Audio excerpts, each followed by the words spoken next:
You're listening to the Deadly Uncle Podcast, a safe space for Deadly Uncle conversations.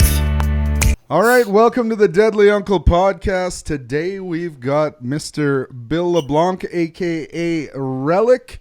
He's an recording artist. He's a wind speaker radio on-air personality, and he's my coworker, and we've known him quite a while, too. I played bass on some of his projects.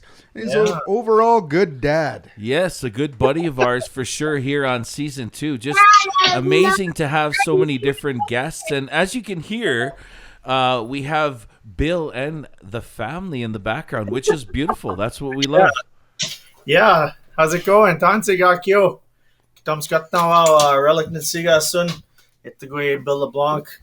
My name is Bill LeBlanc, like Trent said. Very happy to be here. I have my Nicosis and Simsak, my kids here hanging out with me on a wonderful weekend afternoon where we just kind of unwind on the weekends, right? It's kind of family time and getting errands and some housework done, things like that. That's beautiful. So just tell us, where did you grow up and what was your childhood like? Oh, shoot. Where do we start? we saved the hard questions for later. So I was born and raised right here in Edmonton. And my family's originally from Poplar River First Nation, Manitoba. My great-grandparents, they moved out to Alberta, kind of turn of the century sort of deal. So we've been in Alberta for a long time. Rowan, can you not shake that, please? I know. And my family originally originated out in the Wabamun area. That's where they landed, Lac St. Anne in the Wabamun area there. And eventually everybody left that area because that's where all my grandparents and my parents were even born. And then they kind of made their way into the city, into Edmonton and different areas across Western Canada because we have a really big extended family. My grandparents had 13. My most of them had 13 brothers and sisters. So one of those families where we got 1,000 second and third cousins. My childhood wasn't, it wasn't the greatest, but they could always be worse. We had a lot of love growing up. We grew up pretty poor. I grew up from a single mom for the most part of my life. I had stepdads growing up. I never knew who my biological dad even was till he had pretty much passed away when I was 13 years old. So I was only raised by my mom and my sisters and my grandparents. And I'm the youngest of all my siblings. So I was always kind of the baby boy, mama's boy. And we got by, we got by. We didn't have a lot, but we had a lot of love. And somehow, with the help of the family and the grandparents and things like that, we made it. My mom always made it happen. I started playing music when I was young, probably about 8 years old, got my first guitar. I knew I wanted to be a musician. I come from a musician family, but I didn't know that at the time. My father was a guitar player before I even knew who he was. My grandpa played guitar, all his brothers and sisters. So my great uncles, even some of my great aunts played guitar, and started playing when I was at a young age. But, just like a lot of homes, it was one of those things that everybody had to chip in for at Christmas. You got one gift at Christmas time, and, my mom and my gokum and stuff like that, they would all pitch in. And I got my first guitar, and my childhood. Other than that, I grew up with my sisters. I'm not sure how much personal experiences and traumas I really want to get into on a public podcast. But it had its ups and downs, but we were resilient and persevered. When you're growing up, what kind of music did you hear in your household? What was playing in the background?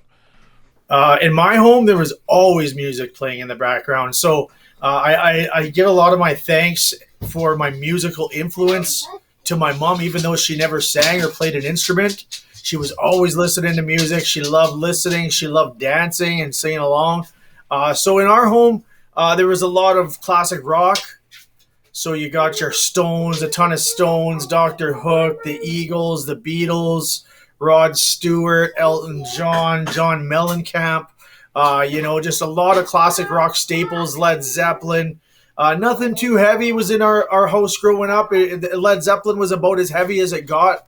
Uriah Heep maybe in our house. And then my mom listened to a little bit of classic country. She liked her Patsy. She liked her outlaw country. So she liked her Willie and Waylon, and even a little bit of Hank Jr. My grandparents, my grandpa used to really like Hank Sr. When I was growing up. And then there was also another influence musically in my life, because one of my uncles that lived with us growing up, he wasn't even a blood uncle, but he was a marriage uncle, but he was best friends with my mom. And he was pretty much the closest thing to a dad that I ever had, as a permanent male fixture in the house. Taught me to fish, taught me, some of the only little bit of bush knowledge that I would have. And he listened to a lot of folk and bluegrass. So I really, got to dig into Woody Guthrie and Arlo Guthrie and John Prine, stuff like that, right? Some really good folk music growing up. So I have a lot of influence. I really like that folk singer-songwriter genre. I grew up loving that genre. James Taylor, Cat Stevens, and then of course everything, the soul stuff from Motown in the 60s, the Sam Cookes, the Otis Reddings, all of them, Al Green, all of them. Music has been such a huge part of my life. And then blues, I spent about 5-10 years of my 20s and 30s just really diving into the blues and finding out where all of these rock and roll icons were getting their influence from. The Sonny Boy Williamsons, the Robert Johnsons, the Leadbellies, the early stuff, the Delta stuff, the stuff that came out of the South, out of the slave fields, like where it was still kind of gospel. I really love all music. Even found a new love for orchestral and chamberal music in the last, say, 5-10 years, of just, really enjoy a good symphony or listening to that sort of stuff. But nothing too heavy. Like I said, nothing too heavy. I've never been a kind of a heavy metal guy.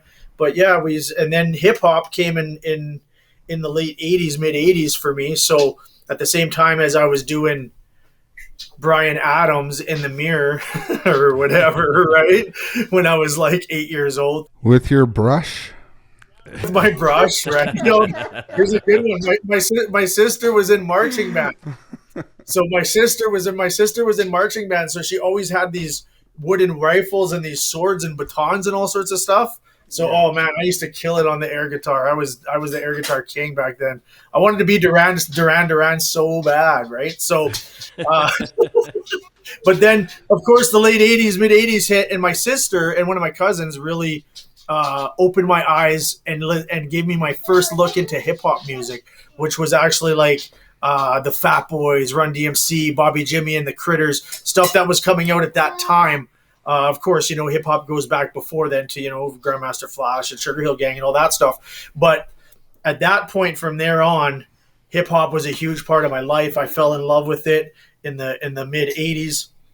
And then, from there to the late 80s of the Big Daddy Kane, the Kool Moe Dee, the Public Enemy, the KRS-One, and then through the whole 90s. So hip-hop's been a big part of my life too, and even in my own music, they kind of interweave. That's, I think, why they interweave, right? Is because all of these musical influences have been such a broad range for me. You went too quickly into hip hop, because I was going to ask you when you went to the dark side. No, I'm just kidding. Yeah, that would have been about 80, 86, 85 for me, right? And my cousin Jason, yeah, my cousin Jason, he was a breakdancer for one of the old hip hop crews in Edmonton. They were called Beat Nation and Quick Trouble, who would later turn into the Maximum Definitive, which are huge. They were a big part of that generation of hip hop. So I always looked up to him, and then that's kind of where, I used to go to these local hip hop shows.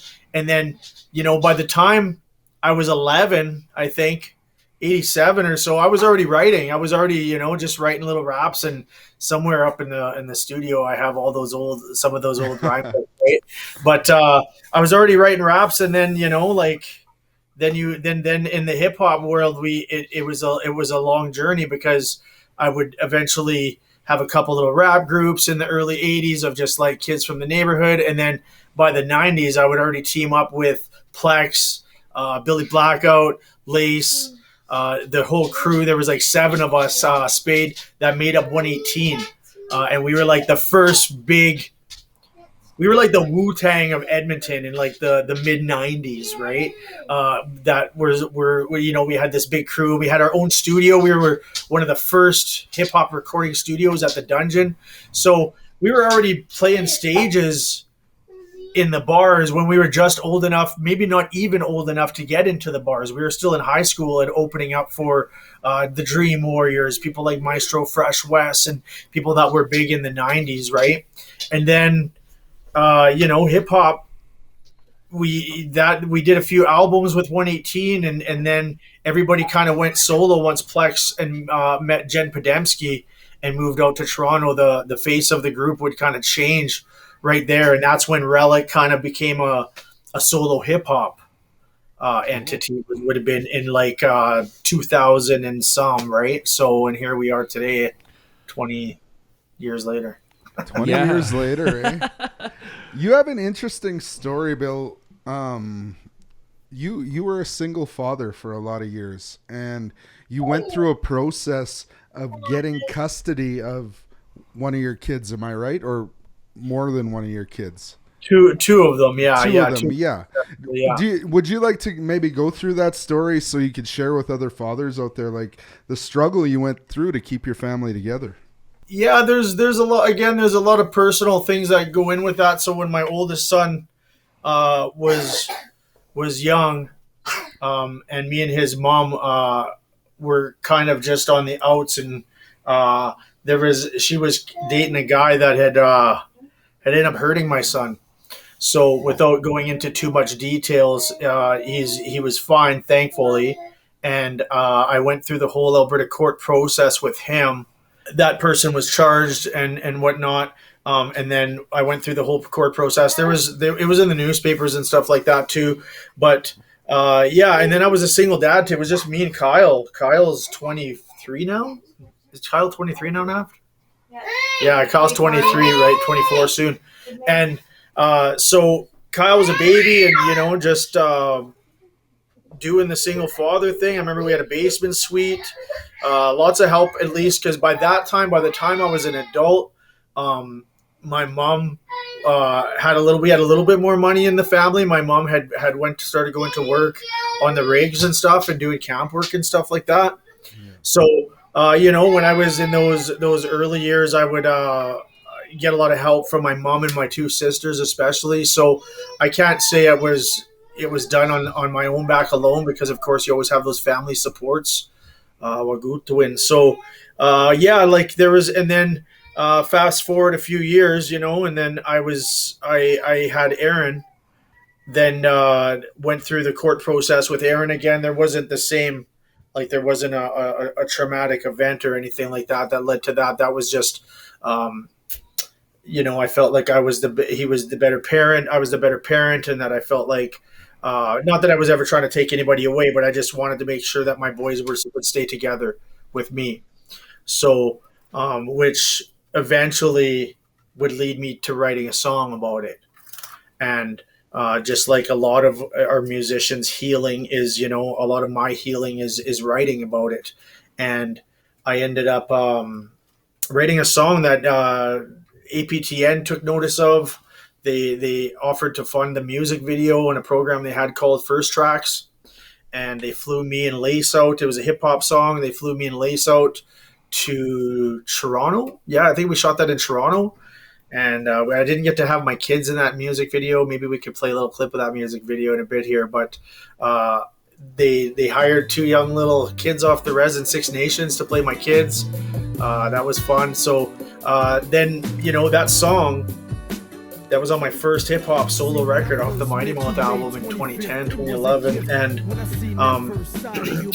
I would be performing that song live one day, and I'll never forget this. I performed that song live at Churchill Square. I think I was playing the Works Festival or somewhere like that in Churchill Square years ago.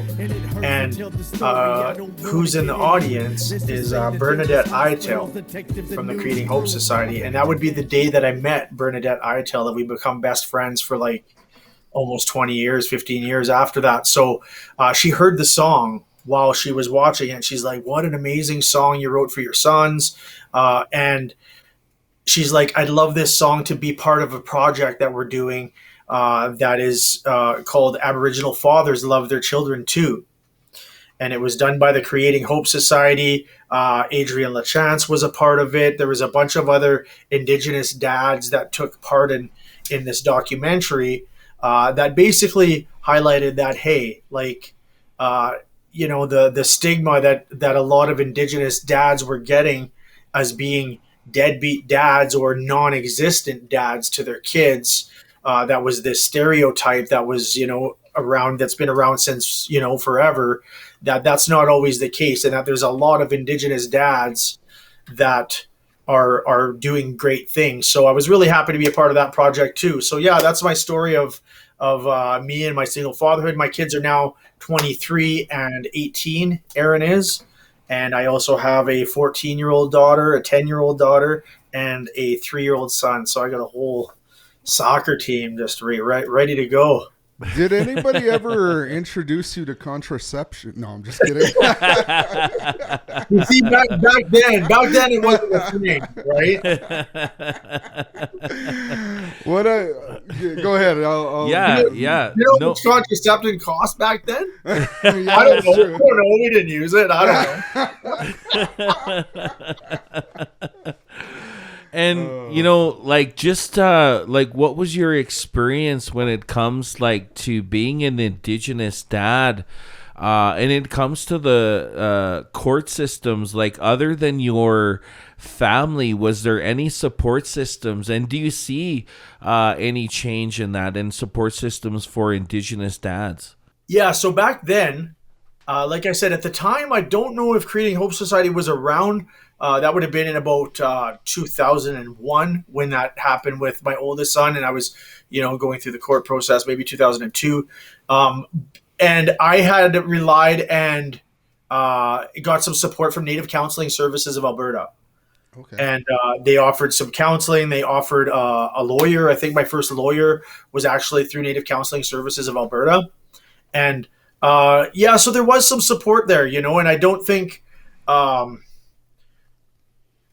that race ever came into play in that one. I'll be honest with you, because both moms too were also Indigenous.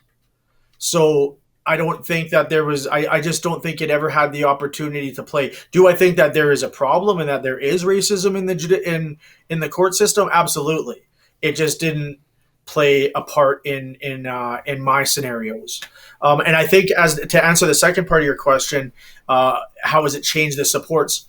I think there's more supports out there. You have more of these agencies, Creating Hope, exactly, a great example, Bent Arrow, Red Road. You got all these great supportive agencies that are there to help not just dads, but families in whatever they need, especially if you're going through a court process. I think there's even probably more than that.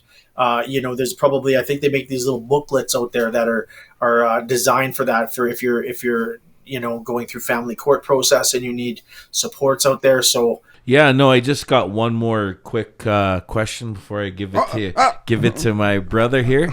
How important do you think it is, for men to have programs? How important do you think it is for us to have a safe space to have these healthy conversations and, even be vulnerable as men? I think it's super important. And I think that it's something that in the past has been kind of swept under the rug. I think because we were expected to be the strong ones and that we weren't allowed to cry. We weren't allowed to hug it out. We weren't allowed to tell each other we loved each other, because that was wasn't masculine, and that might have been considered gay or something back then. You know what I mean? Yeah. And that's how it was in like the 80s, the 90s, the 2000s, where I think a lot of Indigenous dads and men, just in general, were scared to speak about their feelings, for fear of being laughed at, for fear of being ridiculed, for fear of, just not being comfortable with it in any form or fashion. So I think that now that we have different things like these support groups popping up, I know my bro Rex Small Boy has one. I know that Mark or Nigel and the guys from there's a bunch of people that originate in the whole circle of the collab and the iHuman and that whole area right there. They have a men's group that they do once a week, and I know there's got to be at least a handful of them out there. I love, and that's why I've always now been an advocate of them, and if I can and I have the time to come out and speak with younger people to let them know, because finally, like people like me and some of my best friends, Rex Smallboy, Doug Bedard, people like that, when we leave a conversation now, we don't hesitate to say, hey bro, I love you, have a good night. You know what I mean? Because there's absolutely nothing sexual, whether it's homosexual about it or not. It's just a word like you would say to your mom, I love you. Yeah. Right. So I think that is starting to change, and people and men are starting to realize that, hey, we're allowed to show our soft side. We're allowed to speak about our feelings. And then you still have some that are like, whoa, I'm not ready for that yet. You know what I mean? So, yeah. and that's fine. And that's fine. When no one is ever forcing anybody to be uncomfortable or speak about anything they don't want to, but at least now they know there's a safe space for them. So, hey bro, when you're ready, we're here. You can come over, you can come talk to us and we'll listen. And that's the important part too, is not just talking, is the listening to each other. Right.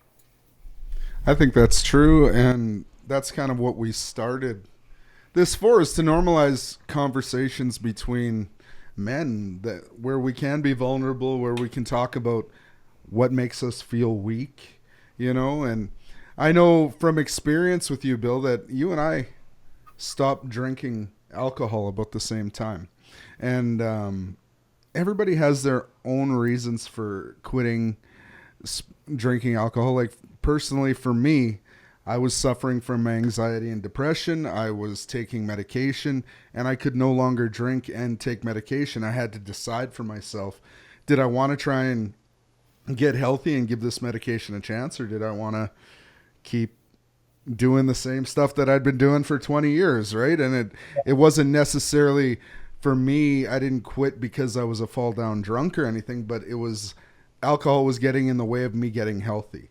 Mm-hmm. And I'm not necessarily asking you why you quit drinking, or maybe I am. Like, what led you to make that decision, right? Like, because we all do it for our own reasons, and there's no right or wrong answer to that. Yep. But I mean, part of being vulnerable is, talking about it. Talking about it, yeah. Yeah. So for me, alcohol was always a part of my life, and it was, it's one of those things too where we always seen growing up, and we thought it was normal. And I talk about this just recently a little more so because I talk about Christmas and stuff like that. And Christmas is in the last few years of my sobriety has kind of been a triggering time for me as I'm starting to deal with a few of my own traumas from the past. And I realized that there was always alcohol associated around Christmas for us growing up. And now it's like we seen it growing up. I had family members die literally from drinking. And then of course people dying from things like drinking and driving and so many alcohol related things. And, seen a lot of things I wish I hadn't seen growing up that were usually fueled by alcohol. And you don't really realize those things. You think that these things when you're younger, you just think that this is a normal, that all the families go through this. You know what I mean? Yeah. and then, and then now, fast forward, I drank, what I thought was sociably for, a lot of years. And my younger kids, they had to, be around it, sitting in the backyard, whether you're just sitting around playing guitars with people or sitting in the house and you have people over. But at the end of the day, I might have only been having, a few beers, 6 beers after work one day, and then another day, and then maybe having more than that. You really don't start to realize how much it is and that it is even a problem until you're way away from it, looking back at it, right? So it came after a summer where it was a pretty wild summer with my band playing festivals, and I was doing a lot of drinking, and we just decided that it was too much and that we were going to try and quit. And then what happened is we end up getting no COVID hit too. Yeah. So we, I was already probably about 6 months or a year into sobriety, and then COVID hit. So what caused it, I think, was just, I knew it was wrong. I knew I was better off without it. And for me, I was never a person who was able to like have 2 beers socially, and be at a show or at the jam or whatever, and just sip on a beer, and then just, some people can do that. I wasn't somebody that could do that. It was all or nothing for me. So if I had 2 beers, that meant, well, that's probably going to lead to 6. That's probably going to lead to 12. That's probably going to lead to 3 in the morning now. And then, you know what I mean? And Yeah. so there was no midway for me. So it was all or nothing. So I chose nothing. And, as I've been away from it now for just about 5 years, 4.5 years, and a ceremony being a huge part of my life now, is like, I don't want it anywhere near me. I don't want it anywhere near my kids, and my kids are happier. My household is happier. My life is way better.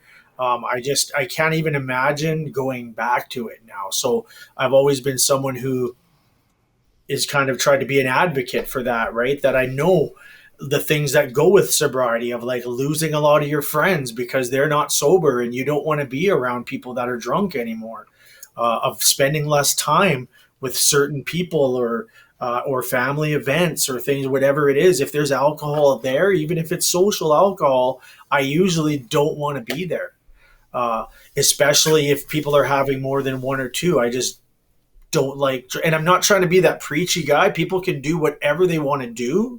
I'm not telling them not to do it. I just don't want to be around that. Right. So, I feel that. yeah, it's just something that is now a part of who I am, is sobriety, and teaching my kids that. So, it's been one of the most important, I think, parts of my life.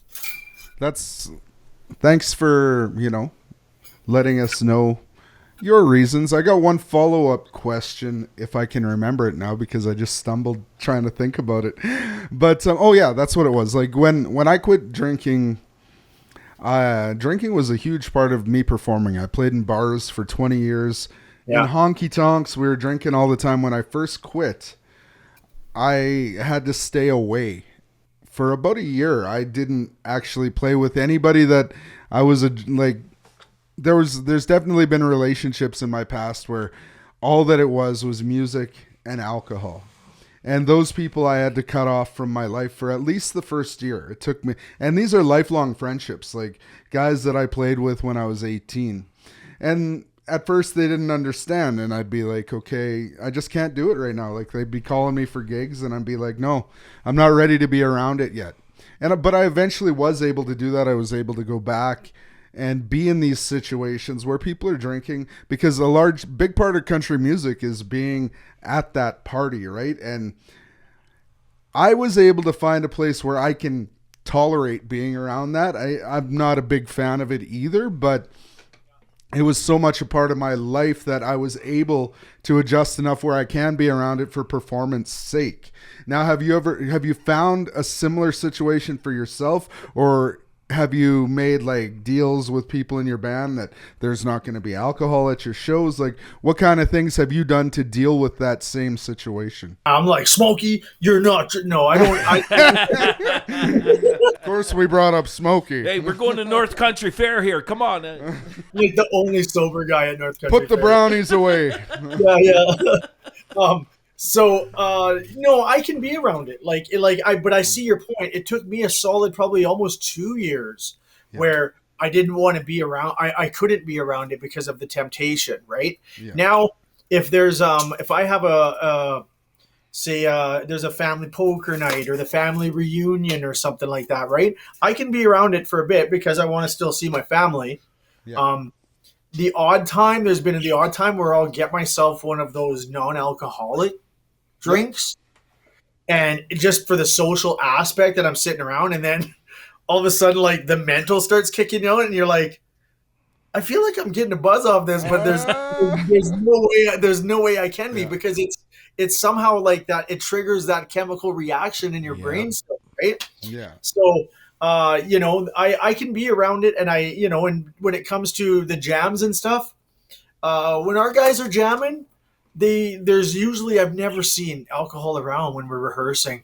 At maybe the bar shows or the festival shows, absolutely. And my guys are all very responsible.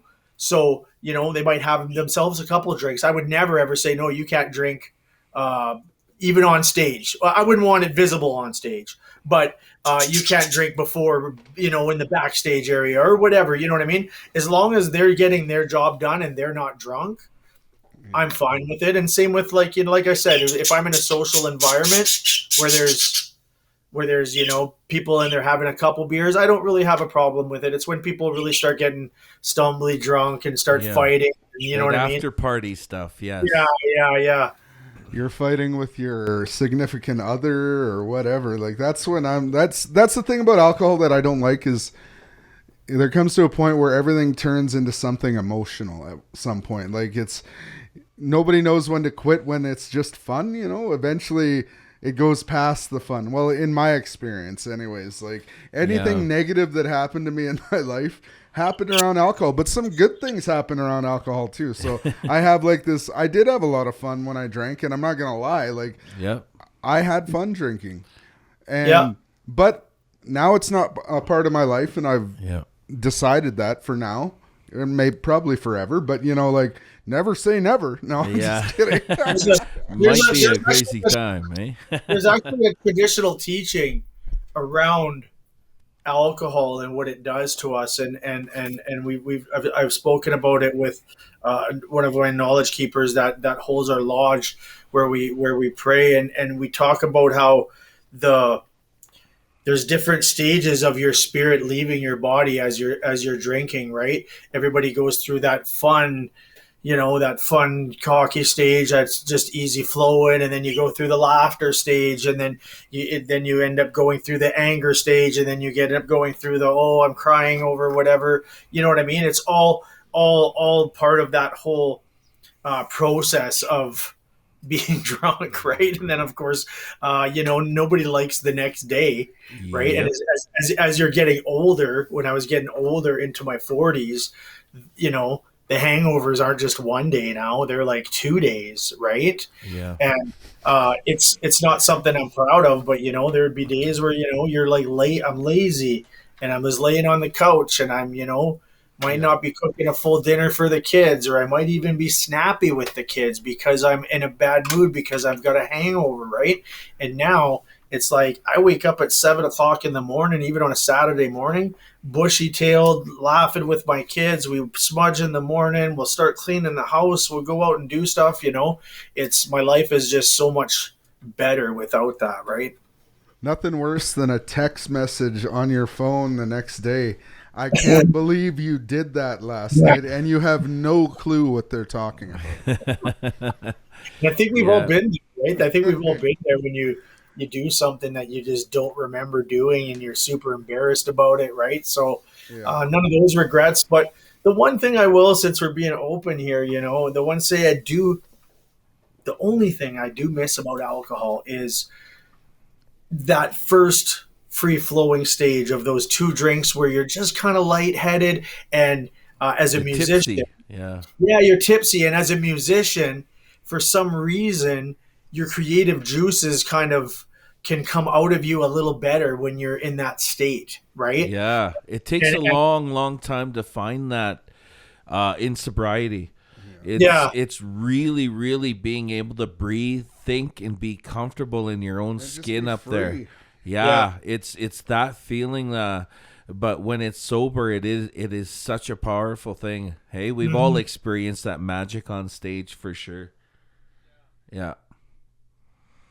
I've seen you perform in many different places. We've all performed together and had some fun on the road and done some things. And so tell me about some of your most memorable times, like that are positive in your life. And second question, when did language and culture really become a part of who you are?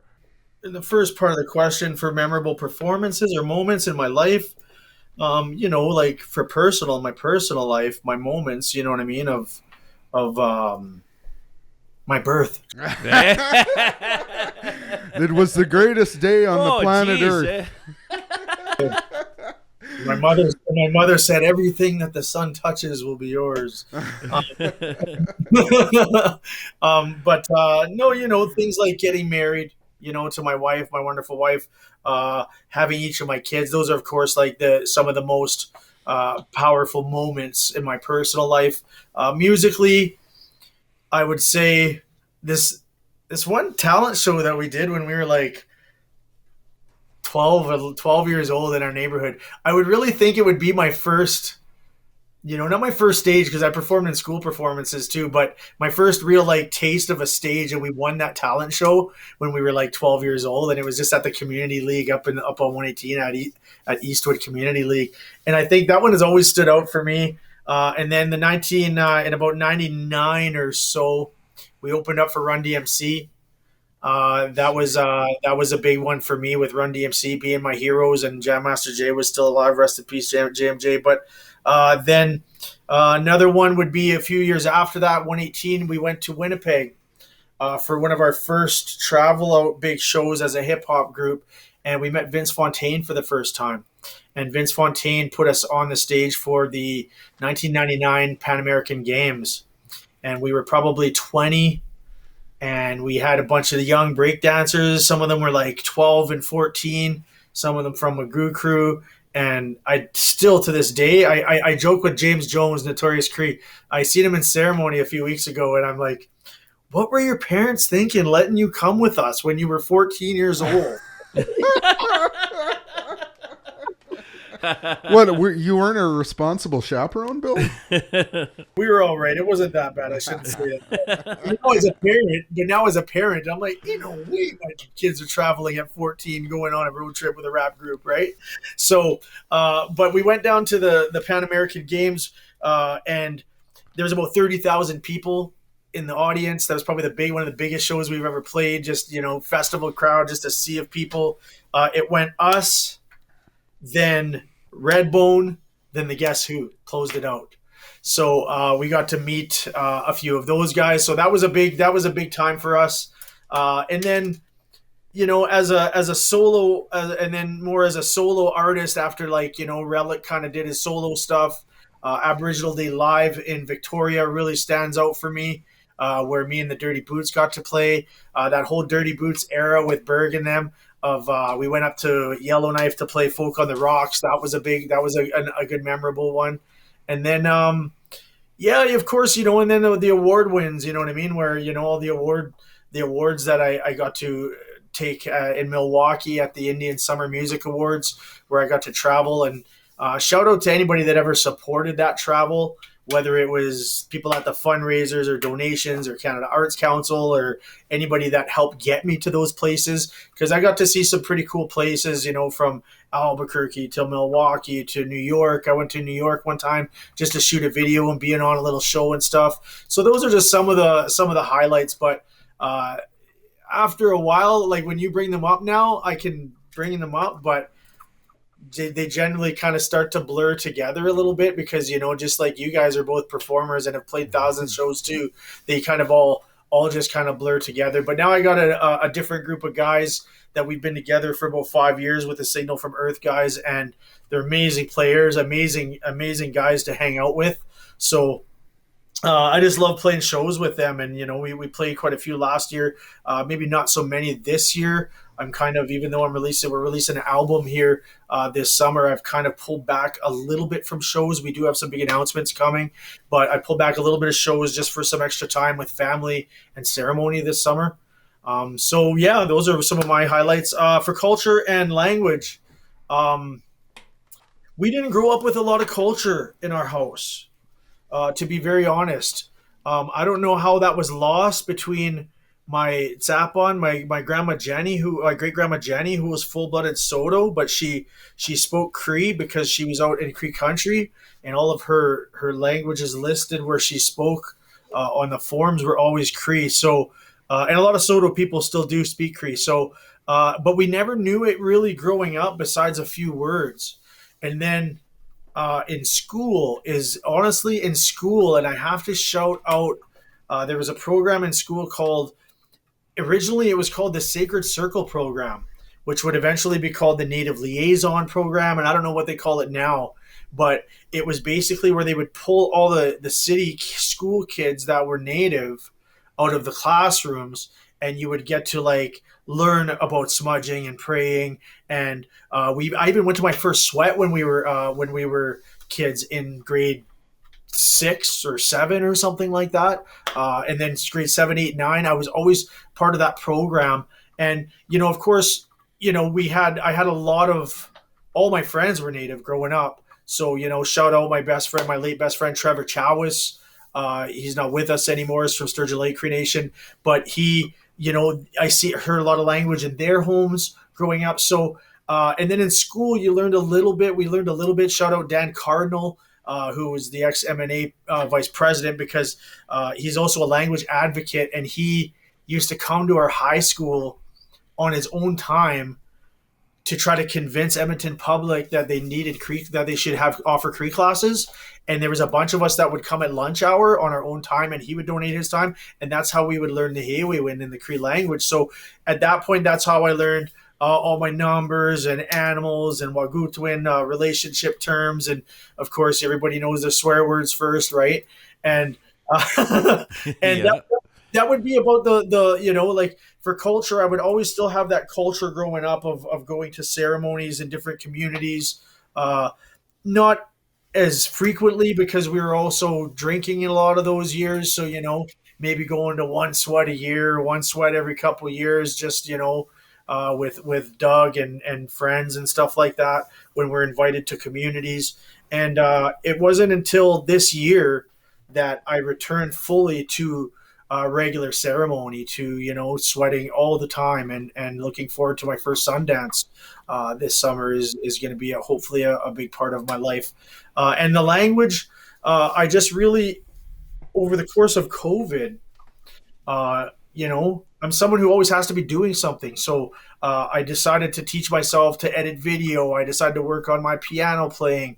And one of the things I decided to do was to learn the Cree language as properly as I can from home on my own studies. So I found all these online resources and just kind of, buckled down when I had a bit of time here and there, for an hour here, 2 hours there. Sometimes in the summer, not so much. A lot of us self-learners dive into it deep in the winter.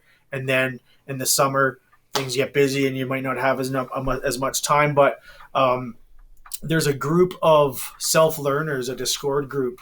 And I really have to shout out Aaron Fay and Ben Godin, because they are like the two main guys in this Discord group who are all self-learners. So they share resources. We have meetups, because what I found in learning and relearning the language is that the blood memory was there, that I was able to speak it well. And that I chalked that up as blood memory from even though I was never taught it, that it was somebody in my bloodline, that my great grandma who spoke some Cree, that she would knew it. I'm not sure. Like I said, I'm not sure where the disconnect in there was, where we lost our language in our family. It's something that I wish I knew. But there, now you go through these phases. I remember my first year, you first go through this shame almost, where you're like, feel shameful to speak in public in the Heiwewen, you know what I mean? And Bixquewe on Tatoki Isaga, and just to speak it every day. And then after you get over that, and I think that shame is because that was forcibly taken from us, and that we were shamed when we were young in school. You know what I mean? For speaking the language, or just for being native, we were shamed from and faced that racism in school, right? So I feel like once you got past that, you got to this like shy stage where you're like, okay, now I'm just a little shy to speak Cree because I'm really bad at it, right? So then after you get past that shy stage, and you realize, especially when you have like-minded people, maybe around you physically or around you virtually, that there's a lot of other people in the same boat as you that are trying to learn their language, and you team up together, and we do these Zoom meets where we're just, or Korean coffee in the morning, where we're just speaking the language to each other, and everybody's at different learning levels. So the more fluent ones are teaching the less fluent ones, and we're all just kind of learning from each other, right? And in about 2 weeks, there's actually a language revitalization conference that I'm going to go to for the first time at River Cree in Enoch, the Supporting Indigenous Language Revitalization Conference.